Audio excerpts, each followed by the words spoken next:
बंटवारे के 2-3 साल बाद पाकिस्तान और हिंदुस्तान की सरकारों को ख्याल आया कि साधारण कैदियों की तरह पागलों का भी तबादला होना चाहिए। यानी जो मुसलमान पागल हिंदुस्तान के पागल खानों में हैं, उन्हें पहुंचा दिया जाए पाकिस्तान, और जो हिंदू और सिख पाकिस्तान के पागल खानों में हैं, उन्हें हिंदुस्तान के हवाले कर दिया जाए। मालूम नहीं ये बात ठीक थी या नहीं।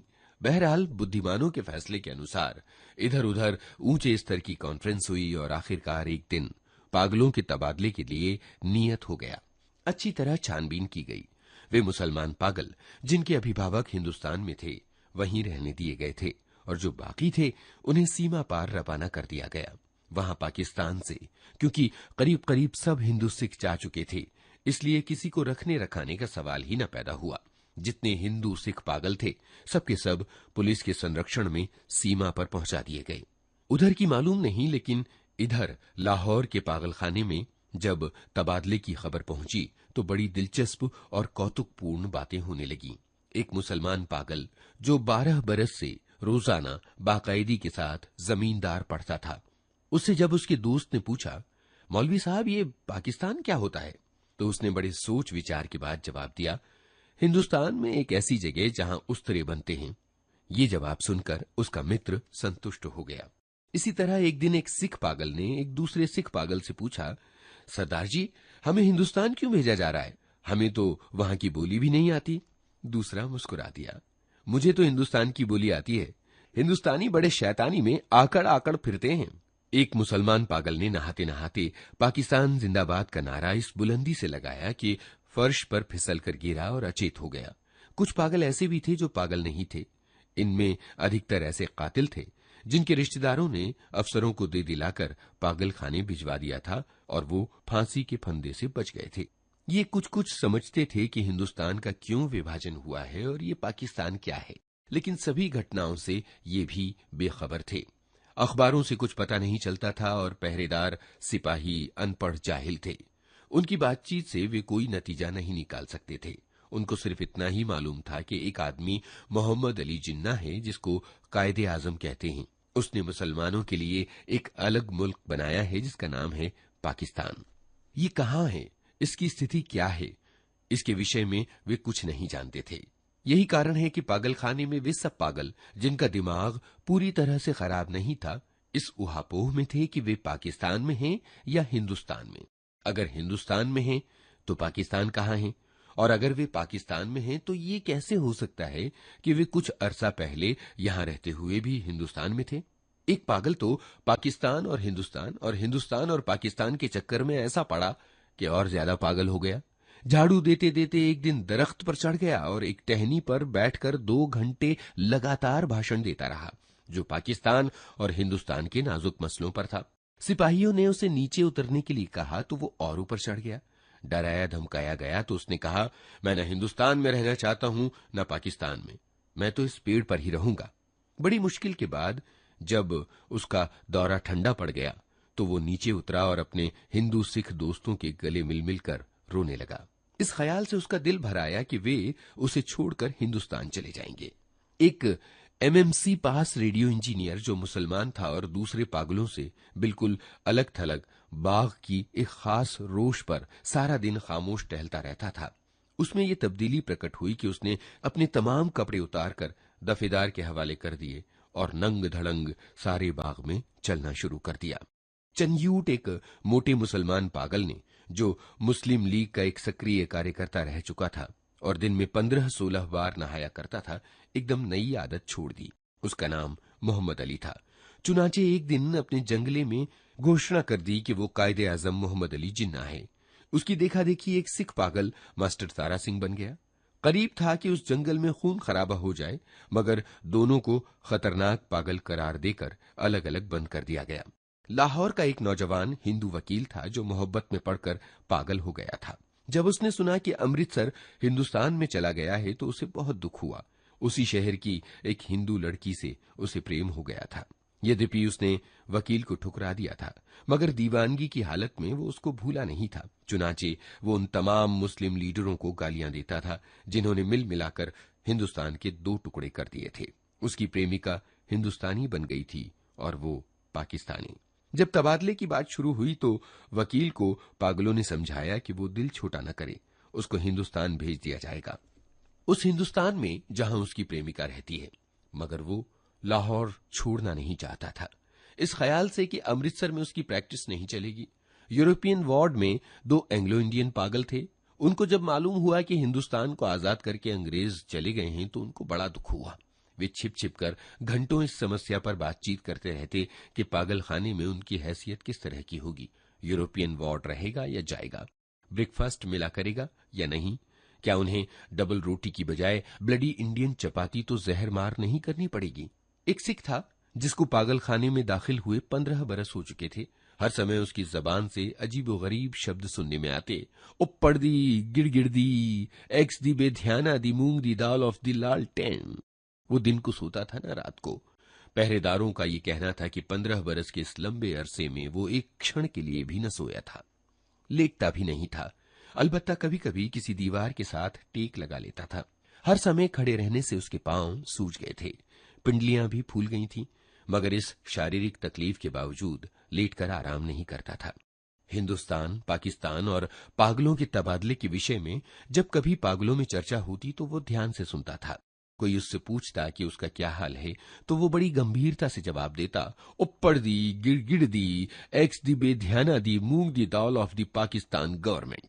लेकिन बाद में ऑफ दी पाकिस्तान गवर्नमेंट की जगह ऑफ दी टोबा टेक सिंह ने ले ली और दूसरे पागलों ने पूछना शुरू कर दिया कि टोबा टेक सिंह कहाँ है, कहाँ का रहने वाला है। लेकिन किसी को भी मालूम नहीं था कि वो पाकिस्तान में है या हिंदुस्तान में। जो बताने की कोशिश करते खुद इस उलझन में फंसते चले जाते कि सियालकोट पहले हिंदुस्तान में होता था पर अब सुना है कि पाकिस्तान में है। क्या पता है कि लाहौर जो अब पाकिस्तान में है कल हिंदुस्तान में चला जाएगा या सारा हिंदुस्तान ही पाकिस्तान बन जाएगा। और ये भी कौन सीने पर हाथ रखकर कह सकता था कि हिंदुस्तान और पाकिस्तान दोनों किसी दिन सिरे से गायब न हो जाएंगे। एक सिख पागल के केश छिद्रे होकर बहुत थोड़े ही रह गए थे। चूंकि वो बहुत कम नहाता था, दाढ़ी और बाल आपस में जम गए थे, जिसके कारण उसकी शक्ल बड़ी भयानक हो गई थी। लेकिन वो आदमी किसी का नुकसान नहीं करता था। 15 बरसों में उसने किसी से झगड़ा फसाद नहीं किया था। पागल खाने में जो पुराने नौकर थे वो उसके बारे में इतना जानते थे कि टोबा टेक सिंह में उसकी कई जमीनें थीं। अच्छा खाता पीता था कि अचानक दिमाग उलट गया। उसके रिश्तेदार लोहे की मोटी मोटी जंजीरों में उसे बांध कर लाए और पागल खाने में दाखिल करा गए। महीने में एक बार मुलाकात के लिए ये लोग आते थे और उसकी राजी खुशी मालूम करके चले जाते थे। एक मुद्दत तक ये सिलसिला जारी रहा, लेकिन जब पाकिस्तान हिंदुस्तान की गड़बड़ शुरू हुई तो उनका आना बंद हो गया। उसका नाम बिशन सिंह था, मगर उसे टोबा टेक सिंह कहते थे। उसे बिल्कुल ये न मालूम था कि दिन कौन सा है, महीना कौन सा है या कितने साल बीत चुके हैं। लेकिन हर महीने जब उसके स्वजन और संबंधी उससे मिलने आते तो उसे अपने आप पता चल जाता था। चुनाचे वो एक दफेदार से कहता कि उसकी मुलाकात आ रही है। उस दिन वो अच्छी तरह से नहाता, बदन पर खूब साबुन घिसता और सिर में तेल लगाकर कंघी करता। अपने कपड़े जो वो कभी इस्तेमाल नहीं करता था निकलवा कर पहनता और यूं सज बनकर मिलने वालों के पास जाता। वे उससे कुछ पूछते तो वो चुप रहता या कभी कभी उप्पड़ दी, गिड़गिड़ दी, एक्स दी बेध्याना दी, मूंग की दाल ऑफ दी लालटेन कह देता। उसकी एक लड़की थी जो हर महीने एक अंगुल बढ़ती बढ़ती 15 बरस में जवान हो गई थी। बिशन सिंह उसे पहचानता ही न था। जब वो बच्ची थी तब भी अपने बाप को देखकर रोती थी, जवान हुई तब भी उसकी आंखों में आंसू बहते थे। पाकिस्तान और हिंदुस्तान का किस्सा शुरू किया कि टोबा टेक सिंह कहाँ है। जब संतोषजनक उत्तर न मिला तो उसकी कुरेद दिन ब दिन बढ़ती गई। अब मुलाकात को भी नहीं आती है। पहले तो उसे अपने आप पता चल जाता था कि मिलने वाले आ रहे हैं, पर अब जैसे उसके दिल की वो आवाज भी बंद हो गई थी जो उसे उनके आने की खबर दे दिया करती थी। उसकी बड़ी इच्छा थी कि वे लोग आएं जो उससे सहानुभूति प्रकट करते थे और उसके लिए फल, मिठाइयां और कपड़े लाते थे। वो यदि उनसे पूछता कि टोबा टेक सिंह कहाँ है तो वे निश्चित बता देते कि पाकिस्तान में है या हिंदुस्तान में, क्योंकि उसका विचार था कि वे टोबा टेक सिंह से ही आते हैं जहां उसकी जमीन है। पागलखाने में एक पागल ऐसा भी था जो अपने आप को खुदा कहता था। उससे जब एक दिन बिशन सिंह ने पूछा टोबा टेक सिंह पाकिस्तान में है या हिंदुस्तान में, तो उसने अपनी आदत के मुताबिक कहकहा लगाया और कहा वो न पाकिस्तान में है और न हिंदुस्तान में, इसलिए कि हमने अभी तक हुक्म ही नहीं दिया। बिशन सिंह ने उस खुदा से कई कई बार मिन्नत खुशामद से कहा कि वो उसे हुक्म दे दे ताकि झंझट खत्म हो, मगर वो बहुत व्यस्त था क्योंकि उसे और भी अनगिनत हुक्म देने पड़ते थे। एक दिन तंग आकर वो उस पागल पर बरस पड़ा। उप्पड़ दी, गिड़गिड़ दी, एक्स दी, बेध्याना दी, मूंग दी दाल of Wahe Guru the Khalsa and Wahe Guru दी फतेह, जो बोले सो निहाल, सत श्री अकाल। उसका मतलब ये था कि तुम मुसलमानों के खुदा हो, सिखों के खुदा होते तो जरूर मेरी सुनते। तबादले के कुछ दिन पहले टोबा टेक सिंह का एक मुसलमान जो उसका दोस्त था मुलाकात के लिए आया। वो पहले कभी नहीं आया था। जब बिशन सिंह ने उसे देखा तो एक तरफ हटा और वापस जाने लगा, मगर सिपाहियों ने उसे रोका। ये तुमसे मिलने आया है, तुम्हारा दोस्त फजलुद्दीन है। बिशन सिंह ने फजलुद्दीन की ओर एक नजर देखा और कुछ बड़बड़ाने लगा। फजलुद्दीन ने आगे बढ़कर उसके कंधे पर हाथ रखा। मैं बहुत दिनों से सोच रहा था कि तुमसे मिलूं, लेकिन फुर्सत ही नहीं मिली। तुम्हारे सब आदमी राजी खुशी हिंदुस्तान चले गए थे। मुझसे जितनी मदद हो सकी मैंने की।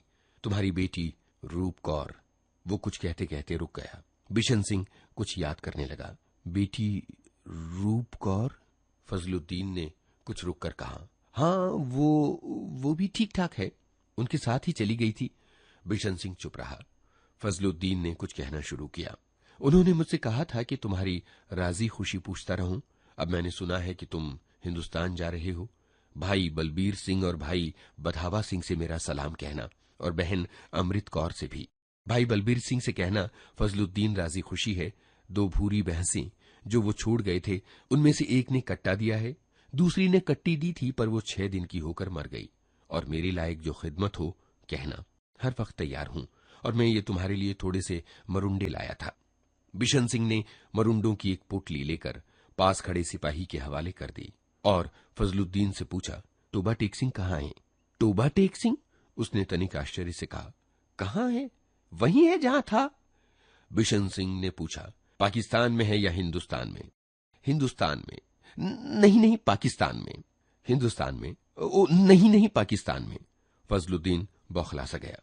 बिशन सिंह बड़बड़ाता हुआ चला गया। उप्पड़ दी, गिड़गिड़ दी, एक्स दी, बेध्याना दी, मूंग दी दाल ऑफ दी पाकिस्तान एंड हिंदुस्तान ऑफ दी दुरफिटे मुंह। तबादले की तैयारियां पूरी हो चुकी थीं। इधर से उधर और उधर से इधर आने वाले पागलों की सूचियां पहुंच गई थीं और तबादले की तारीख भी निश्चित हो चुकी थी। सख्त सर्दियां थीं। लाहौर के पागल खाने से हिंदू सिख पागलों से भरी लॉरियां पुलिस के दस्ते के साथ रवाना हुई। संबंधित अफसर भी उनके साथ थे। बाघा के बॉर्डर पर दोनों ओर के सुपरिंटेंडेंट एक दूसरे से मिले और प्रारंभिक कार्रवाई खत्म होने के बाद तबादला शुरू हो गया, जो रात भर जारी रहा। पागलों को लॉरियों से निकालना और उनको दूसरे अफसरों के हवाले करना बड़ा कठिन काम था। कुछ तो बाहर निकलते ही नहीं थे। जो निकलने को तैयार होते उनको संभालना मुश्किल होता, क्योंकि वो इधर उधर भाग जाते। जो नंगे थे उनको कपड़े पहनाए जाते तो वो फाड़कर अपने शरीर से अलग कर देते। कोई गालियां बक रहा था, कोई गा रहा था, आपस में लड़ झगड़ रहे थे, रो रहे थे, बक रहे थे। कानों में पड़ी आवाज सुनाई नहीं देती थी। पागल स्त्रियों का शोरगुल अलग था और सर्दियां इतनी कड़ाके की थीं कि दांत से दांत बज रहे थे। अधिकतर पागल इस तबादले को नहीं चाहते थे, इसलिए कि उनकी समझ में नहीं आता था कि उन्हें अपनी जगह से उखाड़कर कहां फेंका जा रहा है। थोड़े से वे जो सोच समझ सकते थे, पाकिस्तान जिंदाबाद के नारे लगा रहे थे। 2-3 बार झगड़ा होती होती बचा, क्योंकि कुछ हिंदुस्तानियों और सिखों को ये नारे सुनकर तैश आ गया था।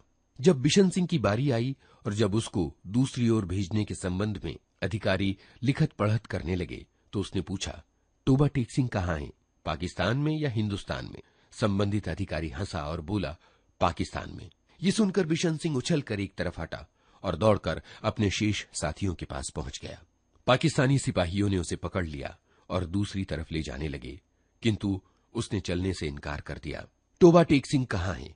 और जोर जोर से चिल्लाने लगा, उप्पड़ दी, गिड़ दी, एक्स दी, बेध्याना दी, मूंग दी दाल ऑफ टोबा टेक सिंह एंड पाकिस्तान।